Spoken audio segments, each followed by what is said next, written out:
আজকের ভিডিওটি একটি গাড়ি কেকের। গাড়ি কেক তো বেবি বয়দের খুব পছন্দের একটা থিম কেক। তবে এই কেকটা বানানোর সময় একটা নির্দিষ্ট প্রসেস ফলো করতে হয়। দেখো, প্রথমে আমি কেকটাকে রাউন্ড শেপের কেক ছিল, সেটাকে ক্রাম্প কোট করে কিছুক্ষণ ফ্রিজে সেট করে নিয়েছি। এরপর কেকটাকে দু সাইড থেকে সমানভাবে কেটে সেই কাটিংগুলো আমি উপরে দিয়ে দিয়েছি।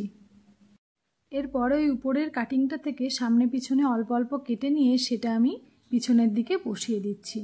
আসলে কাস্টমার আমাকে যে কেকের ছবিটা পাঠিয়েছিল সেই গাড়িতে পিছনের দিকটা একটু উঁচু মতো ছিল, যার জন্য আমি পিছনের দিকে কেকটা দিয়ে ওই ডিজাইনটা করে নিয়েছি।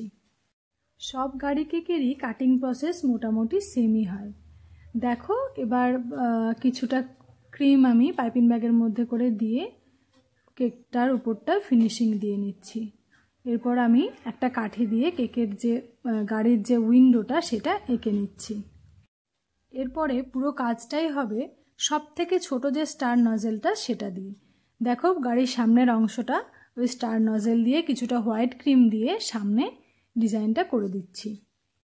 এরপরে একই নজেল দিয়ে কিছুটা স্কাই ব্লু কালারের ক্রিম দিয়ে পুরো কেকটাকে একই ডিজাইন দিয়ে কভার করে নেব। এই ডিজাইনটা দেখে মনে হচ্ছে না যে খুব ইজি একটা কাজ, কিন্তু এই কাজটা করতে অনেকটাই টাইম লেগেছিল। কারণ ছোট ছোট ফ্লাওয়ার দিয়ে পুরো কেকটাকে কভার করতে অনেকটা টাইমও লেগেছিল, আর একটু তো কষ্ট হয়েই ছিল। এর আগেও অনেকগুলোই গাড়ি কেক করা হয়েছে, তবে এই ডিজাইনের কেকটা এই প্রথমবার করলাম। এইভাবে পুরো কেকটা কভার করার পরে গাড়ির সামনে আমি কিছুটা চকলেট দিয়ে দুটো চোখ করে দেব এবং সাইডে চাকাগুলো বসিয়ে দিয়েছি। পুরো কেকটা রেডি হওয়ার পরে দেখো তো তোমাদের কেমন লাগছে কেকটা দেখতে।